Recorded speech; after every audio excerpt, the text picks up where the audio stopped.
بسم الله الرحمن الرحيم الحمد لله رب العالمين اللهم صل وسلم وبارك على محمد وعلى آل محمد اللهم انفعنا بما علمتنا وعلمنا ما ينفعنا وزدنا علما وبارك لنا في علمنا وارزقنا الإخلاص في القول والعمل كاملا وعلما نافعا لا ينسى وتوفيقا دائما وصحة ويقينا آمين يا رب العالمين.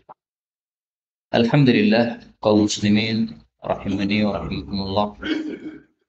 Kita lanjutkan pengajian Al-Jami' As-Shaghir atau Mukhtasar Al-Jami' As-Shaghir, dan kita sudah sampai pada hadis 631.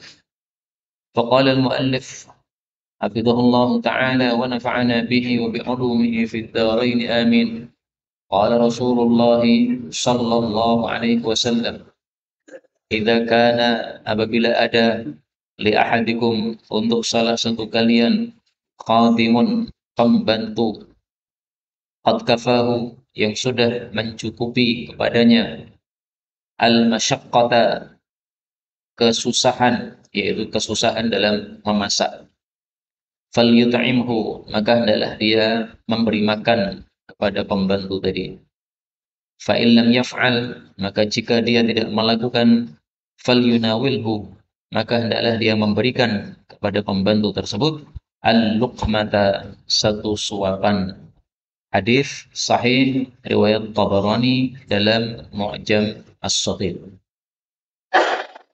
Maksud hadis ini adalah orang-orang yang punya pembantu, dan pembantu zaman dulu adalah budak. Maka biasanya budak itulah yang bertugas memasakkan untuk majikannya. Nah, maka Rasulullah SAW suruh orang-orang yang punya budak untuk tidak hanya menyuruh masak kepada budak, sementara budaknya tidak diberikan sama sekali. Misalnya suruh masak tengkleng, ya. Dia hanya menggarap saja, tapi habis itu semuanya hasilnya diberikan kepada majikan. Sementara si budak seperti biasa lauknya karak atau kerupuk. Nah, seperti ini kurang bagus. Ini kasihan budaknya. Dia sudah memasak tetapi tidak mencicipi sama sekali. Nah, maka Rasulullah katakan falyut'imhu, kasih makan kepada dia. Artinya sama, makanannya sama, ya. Kamu lauknya tengkleng, budakmu juga lauknya tengkleng, sama. Kalau seperti itu tidak bisa, maka al-luqmah, dikasih satu suap. Artinya tidak harus sama. Dia lauknya tetap berbeda dengan kita, tetapi dia dikasih sedikit. Ini, satu suapan atau dua suapan. Hadis ini menunjukkan bahwa Nabi mengajarkan kepada kita sikap tawadhu. Sebagaimana sabda Nabi Shallallahu Alaihi Wasallam dalam hadis yang lain, Inna Allah auha ilayya an tawadhu. Allah wahyukan kepada saya, hendaklah kalian tawadhu, hatta la yafkhara ahadun ala ahadin, sehingga tidak ada orang bangga terhadap orang lain, wala yabghiya ahadun ala ahad, juga tidak ada orang yang zalim kepada orang lain. Hadis riwayat Muslim. Hadis yang kita baca tadi diriwayatkan juga dengan lafal yang lebih bagus, yaitu yang muttafaqun alaih. Idza ata ahadukum khadimuhu bita'amin. Kalau budak sudah memberikan makanan kepada seseorang di antara kalian, qad kafahu ilajahu wa dukhanah, yang dia sudah repot memasakkannya dan terkena asapnya, falyujlishu ma'ah, maka adalah dia mendudukkan budak tadi bersama dia. Fa illam yujlishu ma'ah, kalau tidak mendudukkan dia bersama dia makan bareng, falyunawilhu uklatan aw uklatain, maka hendaklah dia kasih satu suapan atau dua suapan. Hadis riwayat muttafaqun alaih. Nah, ini lebih bagus karena ini berarti disuruh majikannya makan bareng sama pembantunya. Oke. Kalau pakai meja makan ya satu meja makan. Tidak usah pembantunya duduk di bawah, kemudian meja makannya majikannya berada di atas, sehingga seperti seolah-olah menyembah kepada majikannya. Nah, maka lebih bagus kalau sama-sama duduk di atas meja makan. Hadis 632. Idza kana, apabila adalah li ahadikum, untuk salah satu dari kalian, sya'run, rambut, falyukrimhu, maka hendaklah dia memuliakan rambut tersebut. Hadis riwayat Abu Dawud sahih. Maksud hadis ini adalah kalau kita punya rambut baik itu rambut kepala maupun itu jenggot, maka hendaklah dimuliakan. Bagaimana cara memuliakannya? Dibersihkan, dirapikan. Kalau kepala ya disamponi. Bahkan jenggot ini kalau tebal lebat seperti orang-orang Arab, itu juga butuh untuk dikasih sampo itu. Karena saya pernah melihat orang Arab, jenggotnya lebat. Ketika dia gatal jenggotnya, dia keruk gini. Ini kotoran menyebar kemana-mana. Piur, piur, piur, piur gitu. Jadi kayak kepala kita, kalau ada ketombenya, digaruk itu kan tersebar kemana-mana. Nah, jenggotnya juga kayak begitu. Ini menandakan bahwa jenggotnya tidak pernah dibersihkan. Nah, ini tidak sesuai sunnah Nabi Shallallahu Alaihi Wasallam. Kalau kamu punya jenggot tebal, sya'run, fal yukrim, dimuliakan, disamponi sini. Jumatan itu kalau kita pakai sampo, maka samponya tidak hanya di kepala, tapi juga di jenggotnya. Itu kalau yang tebal, yang lebat. Kalau yang kecil-kecil kayak gini mungkin nggak perlu kepada sampo. Kemudian kata-kata ini, kalau seseorang punya rambut, ini menurut para ulama menunjukkan bahwa punya rambut itu tidak harus. Dengan kata lain, boleh gundul, nggak ada masalah. Meskipun gundul bukan sunnah Nabi Shallallahu Alaihi Wasallam. Ya. Nabi itu kadang-kadang rambutnya panjang sepundak, kadang-kadang rambutnya panjang setelinga ini, cuping sini. Tapi kalau gundul saya belum temukan riwayat Nabi gundul kecuali dalam kondisi haji atau umrah. Kalau sehari-hari gundul, saya belum temukan riwayatnya Nabi seperti itu. Tapi seandainya ada di antara kita itu senangnya gundul, sehari-hari gundul. Gimana? Boleh, nggak ada masalah. Karena di sini Nabi mengatakan kalau seseorang punya rambut, berarti punya rambut itu tidak harus. Menunjukkan boleh apa? Boleh gundul. Karena sebagian orang suka gundul, Pak. Misalkan saya punya teman itu agak botak sini. Nah, supaya dia tidak terlihat botak, maka dia suka gundul sekaligus pelontos. Nah, maka karena gundul semuanya tidak terlihat sebagai orang botak. Nggak ada masalah begini. Ini tidak termasuk menyelisih sunnah Rasulullah Shallallahu Alaihi Wasallam. 633. Idza kana apabila adalah lailatul nisfi, malam pertengahan min Sya'ban, dari bulan Sya'ban. Ittala Allah melihat ila khalqih, kepada para makhluknya. Fayaghfiru, lalu Allah memberikan ampunan lil mu'minin, bagi orang-orang beriman, wa yumli, dan memberikan tempo lil kafirin, bagi orang-orang kafir. Wa yada'u, dan Allah membiarkan ahlul hiqdi, orang-orang yang memiliki kedengkian, bi hiqdihim, dengan sebab kedengkian mereka tersebut, hatta yada'uhu, sampai mereka meninggalkan kedengkian tadi. Hadis riwayat Baihaqi dalam Syu'abul Iman, derajatnya hasan. Hadis ini adalah satu-satunya hadis yang sahih tentang malam nisfu Sya'ban, malam pertengahan Sya'ban. Adapun hadis-hadis yang lain yang bicara tentang malam nisfu Sya'ban, fadilah-fadilahnya itu semuanya tidak ada yang sahih. Nah, maka ini tolong diambil sebagai kaidah ya. Hadis yang sahih tentang fadilah nisfu Sya'ban hanya satu hadis, yaitu bahwa pada malam nisfu Sya'ban Allah melihat kepada para makhluknya, kemudian mengampuni seluruh orang-orang beriman. Yang tidak diampuni 3 orang. Dalam hadis ini disebutkan ahlul hiqab, orang-orang yang dengki. Allah biarkan, maksudnya Allah tidak kasih ampun. Ini satu orang yang disebutkan dalam hadis ini. Masih ada 2 lagi yang tidak disebutkan di sini, tetapi disebutkan oleh Nabi dalam hadis yang lain. Innallaha ta'ala la yatli'u fi lailatin nisfi min Sya'ban. Allah melihat pada malam nisfu Sya'ban kepada para hamba. Fayaghfiru li jami'i khalqi. Lalu Allah ampuni semua makhluk, illa li musyrik, kecuali orang musyrik, orang kafir, au musyahin, atau orang yang bermusuhan dengan sesama muslim. Musyahin itu dari kata-kata syahna. Syahna itu artinya adawah, permusuhan, yaitu permusuhan sesama saudara muslim. Nah, maka 3 orang ini tidak diampuni oleh Allah pada malam nisfu Sya'ban. Karena itu nanti pada malam nisfu Sya'ban kita harus meyakinkan diri kita bahwa kita terbebas dari 3 ini. Jangan kafir atau musyrik. Alhamdulillah kalau kita orang-orang beriman. Jangan bermusuhan sesama muslim, menyimpan permusuhan dalam hati, nggak boleh, menyebabkan tidak diampuni oleh Allah. Kemudian dengki. Dengki ini sebenarnya juga termasuk permusuhan tadi. Ini hadis sahih riwayat Ibnu Majah. Adapun hadis-hadis yang lain tentang nisfu Sya'ban tidak ada yang sahih. Saya kasih contohnya misalnya kayak apa hadis yang tidak sahihnya. Misalnya hadis yang diriwayatkan oleh Ibnu Majah. Idza kana lailatul nisfi min Sya'ban, kalau datang malam nisfu Sya'ban, faqumu lailataha, maka tahajudlah pada malam harinya. Wasumu yaumaha, dan berpuasalah pada siangnya. Fa innallaha yanzilu fiha li ghurubi syamsi ila sama'id dunya. Karena Allah turun padanya ketika tenggelam matahari. Allah turun ke langit dunia, kemudian Allah mengatakan, siapa yang minta ampun, saya ampuni. Apakah ada yang minta rizki, saya kasih rizki. Apakah ada yang punya bala, maka saya akan berikan sejahtera dari balanya.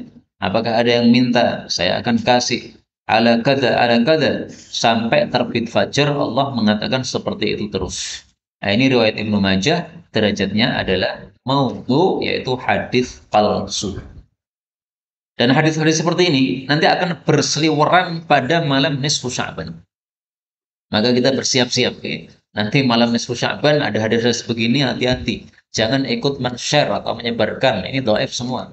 Yang sahih cuma satu tadi. Allah ampuni semua hamba pada nisfu Sya'ban selain 3 orang tadi. Tapi seandainya kita tahajud pada nisfu Sya'ban tadi gimana? Gak ada masalah. Bahkan tahajud jangan hanya nisfu Sya'ban saja. Tapi seluruh malam kita melakukan tahajud. Demikian juga kalau puasa pada nisfu Sya'ban gimana? Gak ada masalah. Karena yang dilarang puasa itu adalah 2 hari di akhir bulan Sya'ban. Adapun hadis yang mengatakan kalau sudah pertengahan Sya'ban tidak boleh puasa, itu hadisnya mungkar atau hadis yang dhaif, ya, tidak bisa dijadikan sebagai hujjah. Kemudian nisfu Sya'ban ini karena mempunyai fadilah sehingga para ulama menyebut dengan beberapa nama, ada 4 nama. Ada yang menyebut Lailah Mubarakah, malam berkah. Ada yang menyebut Lailatul Baro'ah, malam perlepasan dari dosa mungkin maksudnya. Lailatul Sok, ini saya nggak paham, malam cek ini apa maksudnya. Lailatul Rahmah, malam rahmat. Dan konon adatnya Allah Ta'ala pada malam nisfu Sya'ban, air zam-zam ini oleh Allah dibikin bertambah dengan pertambahan yang sangat nampak. Jadi air zam-zam apa? Airnya meningkat atau menjadi banyak. Tidak seperti malam-malam biasanya. Konon seperti itu wallahu alam. Karena saya tidak pernah datang ke tempat air zam-zam.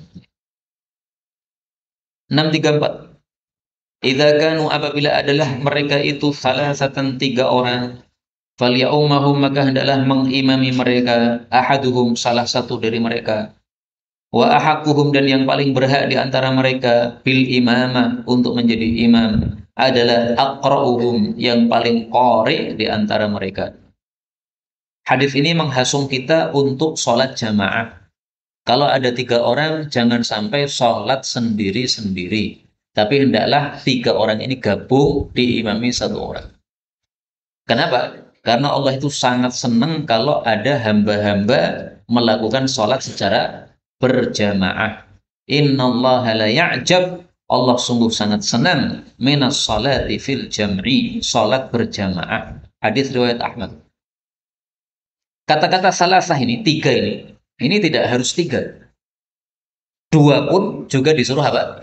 Berjamaah. Maka kaidahnya yang sudah sering saya sampaikan jangan dilupakan ya. Kaidahnya mengatakan al-adadu la mafhuma lahu. Jumlah itu tidak memiliki mafhum. Maksudnya tadi tidak untuk membatasi. Jadi bukan berarti kalau 3 disuruh jamaah, kalau 2 berarti nggak disuruh jamaah. Enggak. Karena jamaah itu minimalnya adalah 2 orang. Kita temukan hadisnya juga dari Rasul Shallallahu Alaihi Wasallam. Beliau mengatakan, salatul rajul ma'ar rajul, salat seseorang dengan 1 orang yang lain, azka min salatihi wahdah, lebih utama daripada salat sendiri. Berarti 2 orang sudah bisa untuk jamaah. Hadis ini derajatnya sahih riwayat Abu Dawud. Kemudian yang paling korek inilah yang paling berhak jadi imam. Nah, ini sudah kita bahas dulu. Ada 2 madhab mengartikan paling korek ini maksudnya apa. Madhab Hanafi dengan madhab Hambali. Madhab nomor 1 sampai dan madhab nomor 4. Ini berpendapat bahwa aqra paling korek itu paling banyak hafalannya. Mazhab Maliki dan mazhab Syafi'i. Mazhab nomor 3 dan mazhab nomor 2 dan nomor 3. Ini berpendapat bahwa paling qori ini maksudnya paling paham Quran. Saya mengikuti pendapat mazhab Syafi'i dan Maliki bahwa yang paling korek maksudnya apa? Paling paham Quran. Kenapa? Di akhir hayat Nabi, ketika Nabi sakit, Nabi tidak menyuruh Ubay bin Ka'ab untuk menjadi imam. Padahal Ubay bin Ka'ab itu paling terkenal hafalannya paling banyak atau paling kuat terhadap Quran. Karena dia fokus. Sementara Abu Bakar As-Siddiq, dia tidak fokus di dalam menghafal Quran. Tetapi pemahamannya terhadap Quran lebih banyak, lebih paham. Sehingga kadang-kadang Rasulullah ceramah, itu Abu Bakar As-Siddiq nangis sendiri. Yang lain-lainnya tidak ada yang nangis. Bahkan semuanya heran, ini Abu Bakar As-Siddiq ngapain nangis begitu? Itu ternyata karena pemahaman Abu Bakar As-Siddiq lebih mendalam. Sehingga dia paham apa yang dimaksud oleh Nabi. Sehingga dia menangis. Yang lain-lain nggak menangis. Umar, Uthman, Ali, semuanya diam nggak menangis. Nah, maka ketika Nabi di akhir hayat memilih Sayyidina Abu Bakar untuk jadi imam, bukan Sayyidina Ubay, menunjukkan bahwa paling kore ini maksudnya paling banyak paham Quran. Dan zaman dulu memang biasanya orang yang paling banyak hafalan itu paling banyak pahamnya. Karena orang Arab kan paham bahasa mereka. Nah kalau kita di Indonesia ini hafal tok saja, tapi suruh menafsirkan nggak paham sama sekali. Apalagi anak-anak muda, anak-anak muda yang mereka hanya fokusnya dalam menghafal, tapi tafsir nggak pernah belajar atau hanya sedikit belajar, tentu saja dia tidak bisa disebut sebagai orang yang paling qari. Wallahu a'lam bishawab. Kemudian tadi saya mengatakan mazhab nomor 1, nomor 4, maksudnya gimana sih? Nah, ini sesuai dengan usia pemilik mazhab masing-masing. Abu Hanifah itu paling tua, maka mazhab Hanafi saya anggap mazhab nomor 1. Kemudian di bawahnya Imam Malik. Imam Malik ini nomor 2. Imam Malik punya murid namanya Imam Syafi'i. Nah, maka mazhab Syafi'i saya kasih nomor 3. Kemudian Imam Syafi'i punya murid namanya Imam Ahmad. Nah, maka mazhab Ahmad atau mazhab Hambali nomor 4. Itu maksud saya begitu. 635.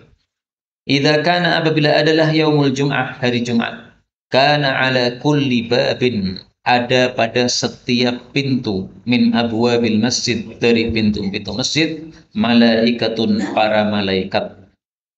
Yaktubuna, mereka menulis, annasa, para manusia, ala qadri, sesuai kadar manazilihim, posisi-posisi mereka. Maksudnya al-awwal fal-awwal, yang pertama lalu yang pertama berikutnya. Faida jalasa, maka apabila telah duduk al-imam, imam, maksudnya duduk di atas mimbar, tawau, mereka melipat atau menutup as-suhufa, lembaran-lembaran, yaitu lembaran pencatatan nama-nama tadi.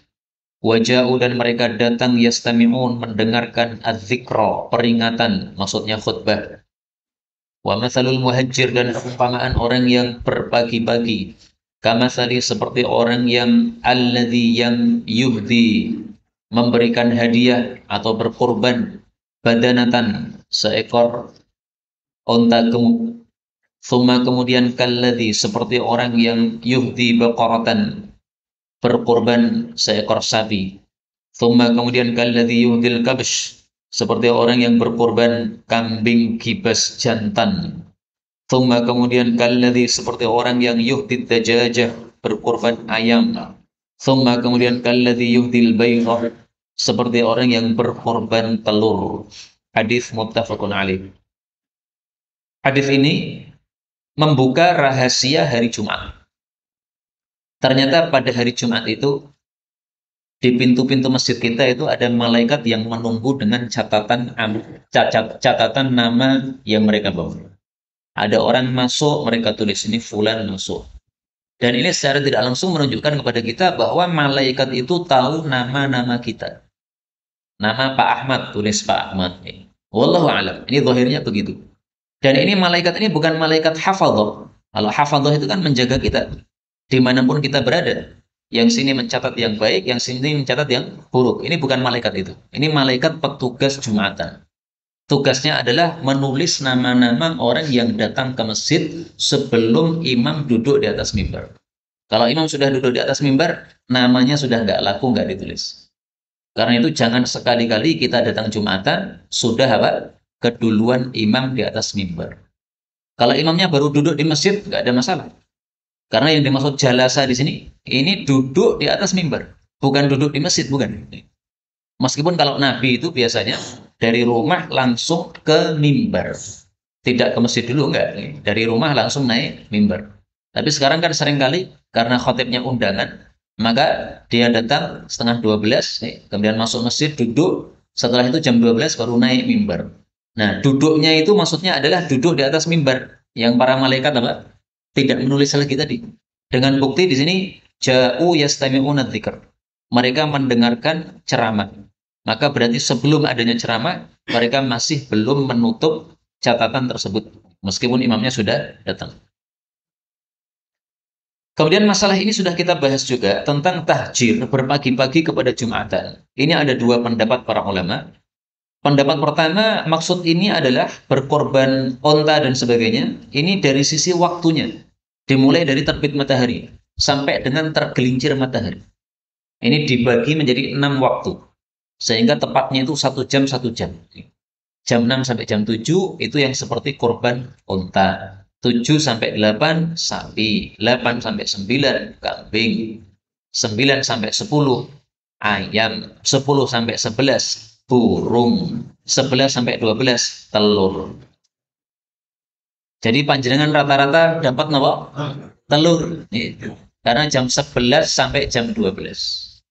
Loh ini kan nggak ada burungnya. Burungnya ada di hadis yang lain. Riwayat Imam Ahmad, wa rajulun qaddama usfuran, seperti orang yang berkorban burung, baru setelah itu baydah telur.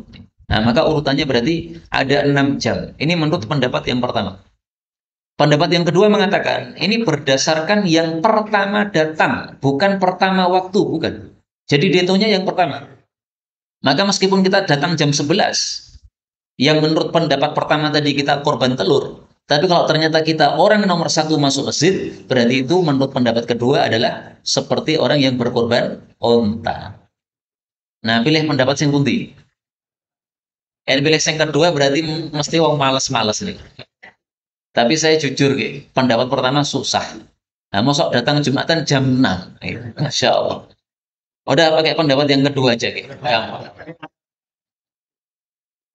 Tapi kalau saya punya usul, Pak, kalau saya punya usul, panjenengan kalau mau, silahkan hadits ini diamalkan sesuai dengan pendapat pertama, meskipun 1 kali seumur hidup. Jadi mencoba sekali dalam seumur hidup kita datang Jumatan jam 6. Insya Allah bisa apa betul? Bisa nggih? Ramadan nggih. Ramadan dicoba nggih. Meskipun 1 hari aja seumur hidup. Kalau nggak bisa jam 6 nggih, majulah jam 7. Jam 7 nggak bisa, maju lagi jam 8. Pokoknya pendapat pertama kalau bisa diamalkan. Kalau saya alhamdulillah sudah mengamalkan, karena dulu ketika masih santri, santri itu sudah biasa datang Jumatan jam 8, jam 9, itu udah biasa.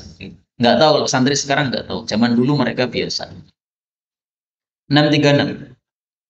Idza kana apabila adalah yaumul Jum'ah, hari Jumat, wa lailatul Jum'ah, dan malam Jumat, fa'aksiru maka perbanyaklah as-salata, bersalawat alayya, kepada saya.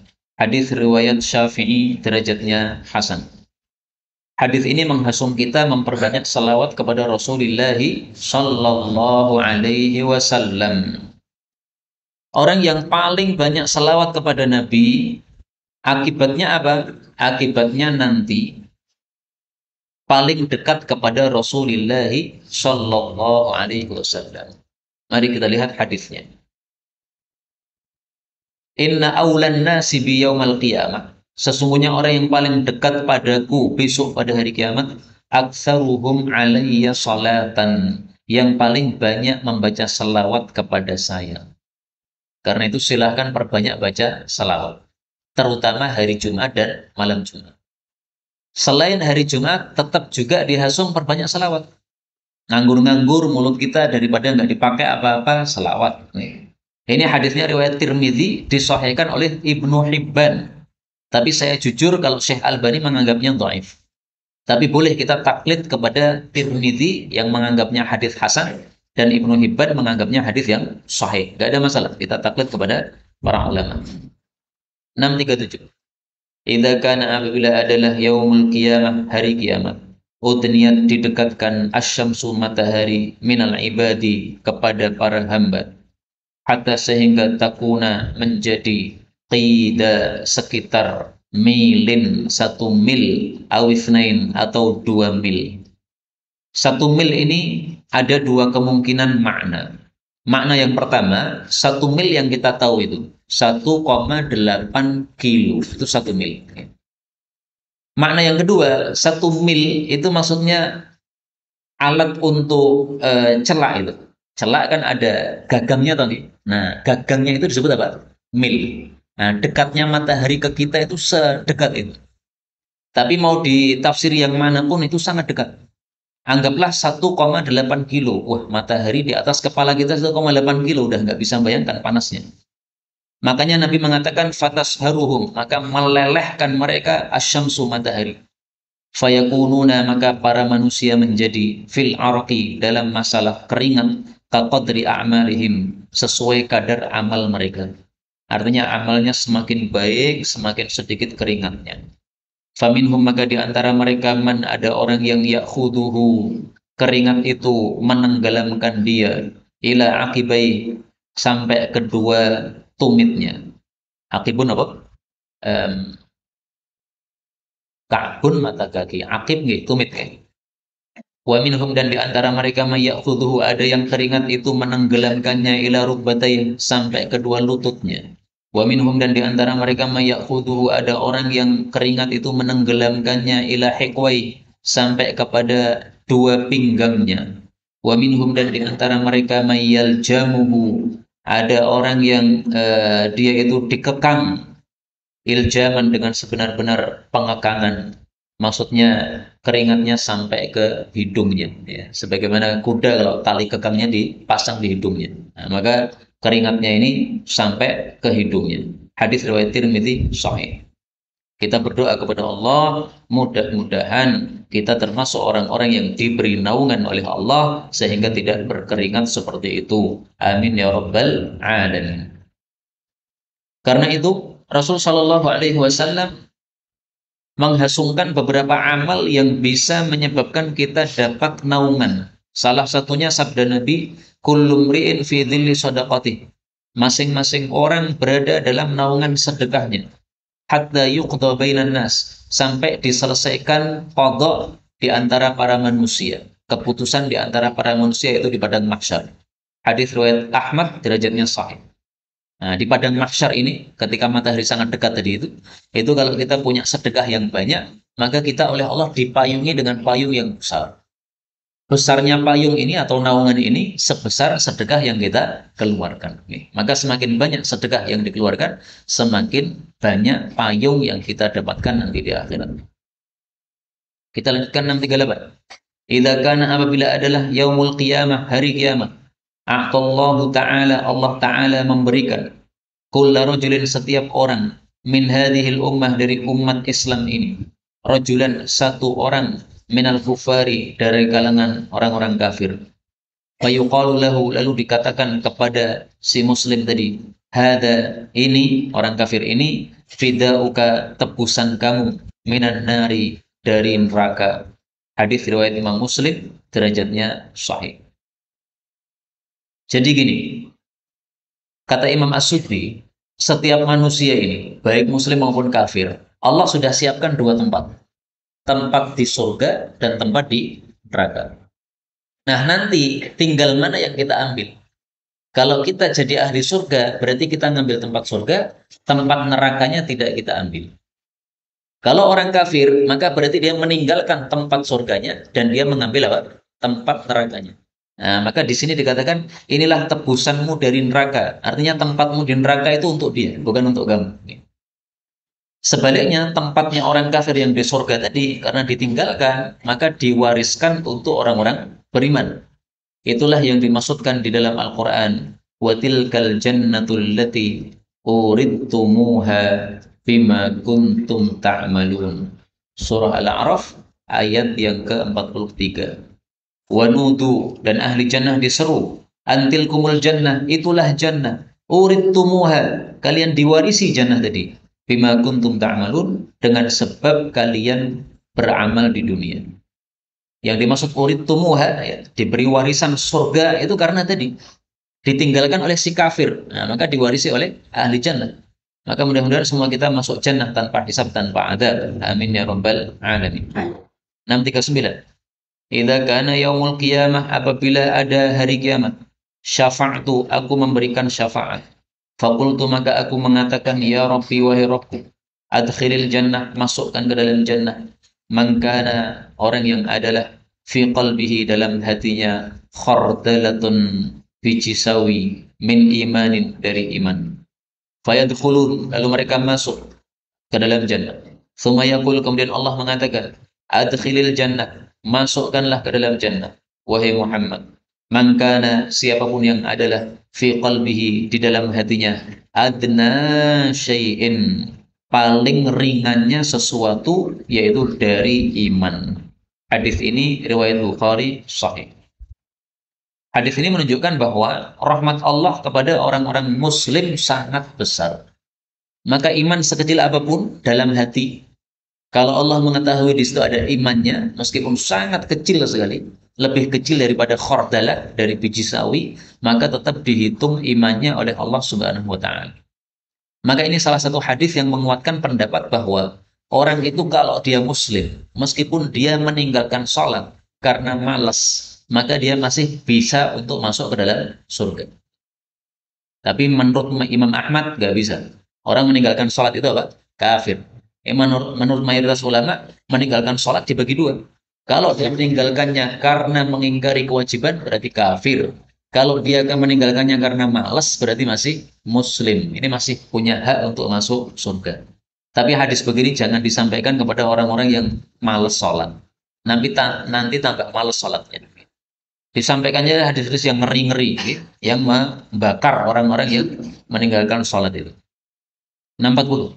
Idza kana, apabila adalah yaumul qiyamah, hari kiamat, kuntu, adalah aku imaman nabiyyin, menjadi imamnya para nabi, wa khatibahum, dan khatibnya para nabi, wa sahiba syafa'atihim, dan pemberi syafaat dari para nabi, ghaira fakhrin, bukan membanggakan diri. Hadis riwayat Tirmidzi, derajatnya hasan. Jadi Nabi menyebutkan fadilah beliau besok di hari kiamat sebagai pemimpinnya para nabi, khotibnya para nabi. Artinya semua para nabi diam semuanya, gak ada yang berani bicara sama Allah. Nah, Rasulullah SAW bicara kepada Allah, ya Allah, ini umat-umat manusia ini, tolong jangan dibiarkan di padang mahsyar, kasihan mereka. Segera selesaikan. Yang neraka masukkan neraka, yang surga masukkan surga. Karena tadi matahari sangat dekat di atas kepala, kasihan kalau dibiarkan kayak begitu. Nah, itu yang berani bicara hanya Nabi Muhammad Sallallahu Alaihi Wasallam. Nah, terus Nabi di sini mengatakan, saya tidak membanggakan diri. Kalau tidak membanggakan diri, kenapa beliau sampaikan ini? Ini beliau sampaikan sebagaimana disebutkan oleh Allah dalam Al-Quran, wa amma bi ni'mati rabbika fahaddits. Adapun nikmat Allah, maka ceritakanlah, dalam rangka mensyukuri nikmat Allah. Karena itu kalau kita menyebutkan fadilah yang diberikan oleh Allah kepada kita dalam rangka mensyukuri nikmat, nggak ada masalah. Nah, kapan disebut mensyukuri nikmat, kapan disebut berbangga diri, itu tergantung niatan hati. Maka ini yang tahu pelakunya sendiri. Kamu ngomong kayak gitu itu ngapain tujuannya? Membanggakan diri kah? Atau maksudnya tahadduts bin nikmat? Kalau tujuannya tahadduts bin nikmat, menyampaikan nikmat, nggak ada masalah. Ya, supaya ditiru orang, nggak ada masalah.